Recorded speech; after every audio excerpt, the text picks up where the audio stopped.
This is Armageddon News. In this broadcast, we discuss the image of the beast, its connection to Islam, and what the consequences are of bowing down to it.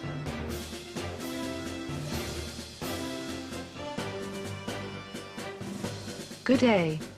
Revelation 13:14 speaks about the image of the beast, an image which the false prophet will set up, and an image which he will cause to speak. And all those refusing to bow down before it, he will have put to death. The Bible tells us that it's the false prophet who will deceive everyone in the last days, telling them to submit to the Antichrist, take the mark and worship the speaking image. So it's of paramount importance that we identify this false prophet, for the Bible says that even the elect Christians could be deceived, if that were possible. He is described by the Apostle John as one who had two horns like a lamb, but he spoke like a dragon. This is to say that the false prophet will appear to be mild and gentle, a lamb-like person, but inwardly he is a man who is literally possessed by Satan himself. Repeatedly Jesus warns his disciples about false prophets. But in the very first warning that Jesus gave he said, "Watch out that no one deceives you. For many will come in my name, claiming, I am the Christ, and will deceive many." Matthew 24:4-5. Who else better could you imagine to have as your backup man and minister of propaganda, than someone who appears to be Jesus Christ himself? Someone whom most of the world already follows. But the Islamic version of Jesus and the Bible's Jesus are two very distinct people. The Islamic Jesus is said to return from heaven to help the Mahdi conquer the world for Islam. He will kill both Jews and Christians who refuse to convert to Islam, and break the symbol of the cross around the world. Muslims teach that their Islamic Jesus will deny that he ever said he was God or the Son of God. And he will testify against the Christians who had called him the Son of God. He will also deny that he died on the cross. For Muslims believe that Jesus never died on the cross, but instead was caught up to heaven. This Islamic Jesus sounds very much like the false prophet in the Bible. And he will do great miracles such as calling fire down from heaven in the sight of people, and by these miracles he will deceive everyone into believing him. Even when he says that Christianity is a lie, and all must submit to Islam and worship Allah. If the false prophet claims to be Jesus, it would make sense how this deception could literally deceive even the elect Christians. It's also the false prophet who sets up an image in honor of Islam and the Islamic Empire, and breathes life into it, enabling it to speak. Biblical scholars are unsure as to what final form this image of the beast will take. But most agree that it will be the symbol of the beast's empire. The crescent moon and star is the well-known symbol of Islam. But few people know that it was the very same symbol used by the worshippers of the ancient false god, Baal. It was also the symbol used by the worshippers of the false god Bel. Satan's name is called Lucifer, which we get from Isaiah 14:12. Lucifer is the Latin name for the original Hebrew word, which is Halal. He is described as a morning star and son of the dawn. In Hebrew, the words translated are Halal, Ben Shashar. What is even more fascinating, however, is that the word Halal, which is translated in the King James as Lucifer, is also found in Arabic, having a nearly identical meaning. Most specifically, Hilal, in Arabic, means crescent moon. When we put the whole phrase together, Halal, Ben Shashar, it simply means crescent moon, son of the morning star, or the dawn. Or in simpler terms, a crescent moon with a star lingering over it. Of course, this has come to be the very symbol of Allah and Islam. Yet Isaiah portrays the crescent moon and star to graphically depict Lucifer himself. Nearly every Islamic flag carries this symbol, as does nearly every mosque brandish this symbol on the pinnacle of its dome and its minarets. This symbol is also found on nearly every food product produced today. And this is where it gets really interesting. Because the very name of Lucifer, in Hebrew, is the very name which Muslims have given to their food stamp. The name of Lucifer in Hebrew is Halal. This is almost the exact phonetic pronunciation as Ha-Lal. Muslims have given the crescent stamp the Hebrew name of Lucifer himself. It's almost too unbelievable for words.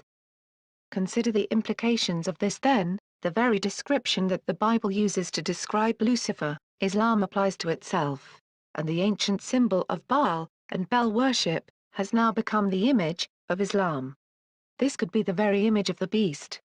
Revelation 13:15 describes the false prophet giving breath to his image, enabling it to speak. This may describe a supernatural, demonic voice, which comes out of his image. Or, it may describe a speaker system attached to the image. Either way, the image itself will demand all who will not bow before it to be put to death. Something else quite interesting is that in Islamic tradition, Muhammad stated that on Judgment Day, the Kaaba stone, which is the black stone located in the corner of the Kaaba, toward which all Muslims bow, will one day speak and give wisdom to all who touch it. The Muslims say the Kaaba stone was a star which fell from heaven, at the feet of Adam.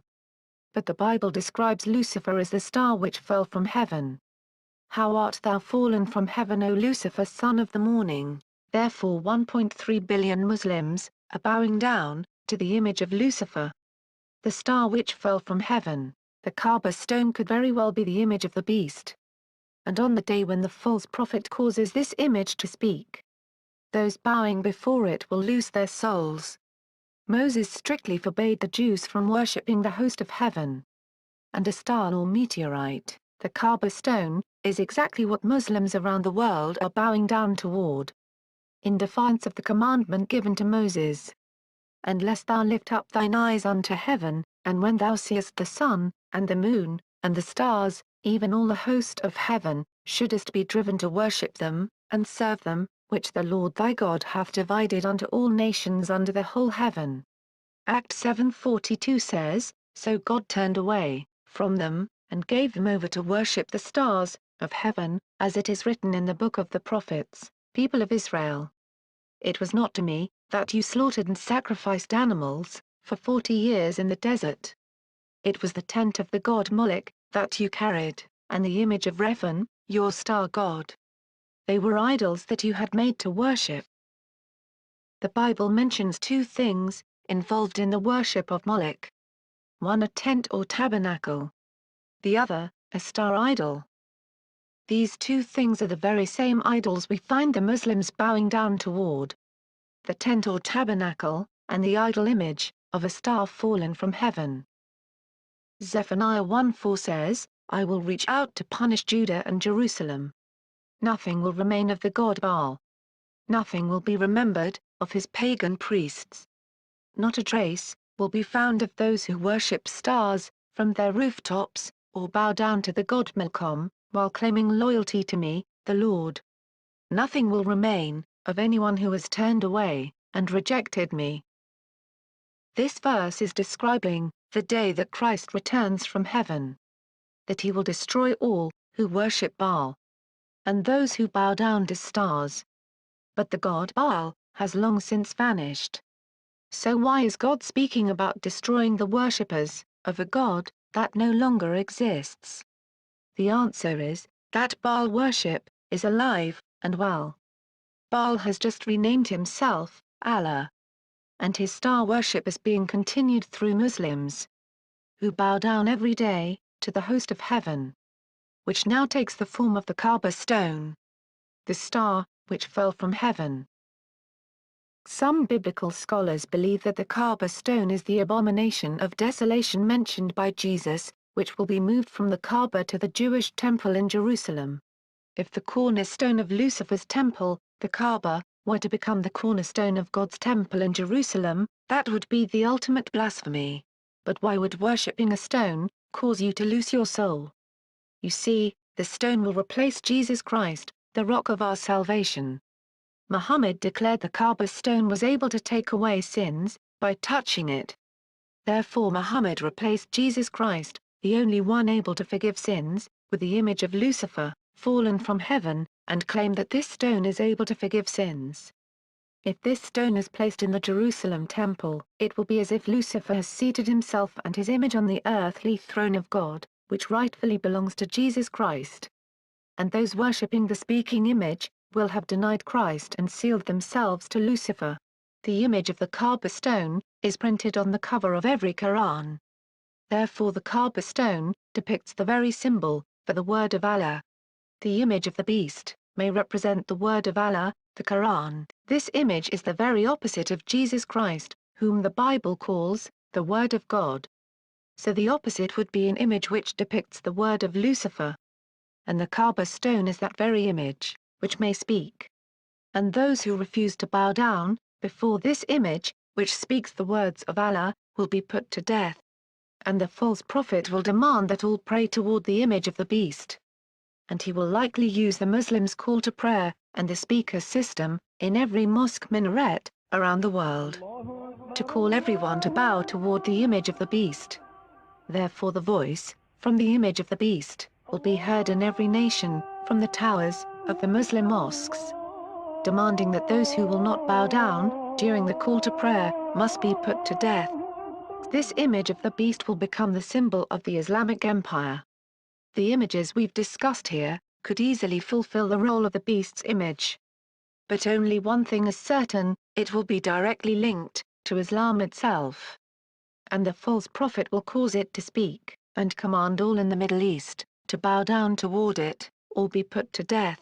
The false prophet will also implement the mark of the beast, which, as we have discussed before, may take the form of a stamp, or badge, to be worn on the forehead or right arm.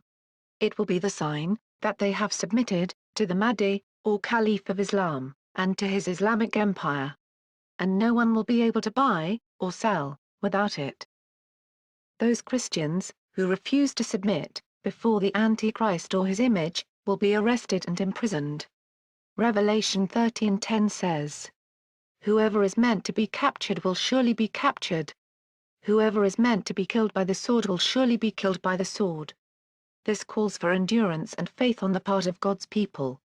It should appear quite obvious now that the Antichrist beast will rule a Middle Eastern empire. For the method of killing is described as the sword. Revelation 24 says, "I also saw the souls of those who had been beheaded, because of their testimony about Jesus, and because of the word of God. They had not worshipped the beast, or its image, and had not received its mark on their foreheads or hands. They came back to life, and ruled with Christ for 1,000 years. We can see from this verse that beheading will be the method of killing. And those who die for Jesus Christ will be resurrected when Jesus Christ comes to rule the earth. But it will be the most terrible time for the Christians and Jews.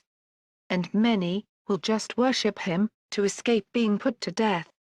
But all those who worship him and take his mark will be rejected by God and cast into the lake of fire, sharing the same fate as the Antichrist. I pray that all Muslims listening to this broadcast will take note of God's warning in Revelation 14 verse 9.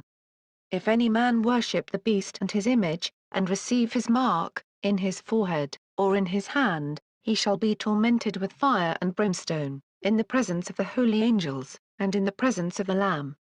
And the smoke of their torment ascends up forever and ever. God could not have been more clear. Those bowing down to the Caliph King of Islam, or the symbol of his empire, which speaks, and any who take his mark, as a badge, on their forehead or right hand, will suffer forever in the lake of fire. The truth is, that God so loved the world, that he gave his only begotten Son, that whoever believes in him, should not perish, but have everlasting life. Please pray this prayer, today. Father God, I believe that you sent your Son, Jesus Christ, to die on the cross for my sins. I believe that he died, and was resurrected, and is coming back to judge the living and the dead. Father, I repent. Please forgive me of all my sins. Come into my heart, and make me your child. In the name of your Son, Jesus Christ. Amen. If you have said this prayer, You are now a child of God. Please go and find a born-again, Christian church, where you can have fellowship with other believers. Thank you for listening. Please see our other broadcasts on the end days. This program has no copyright and may be distributed freely.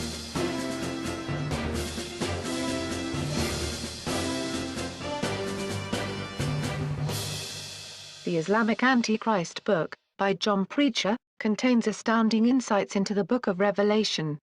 And it's available for free, and can be downloaded from the address below. For more books and videos on the Islamic Antichrist, visit Joel Richardson's website, www.joelstrumpet.com.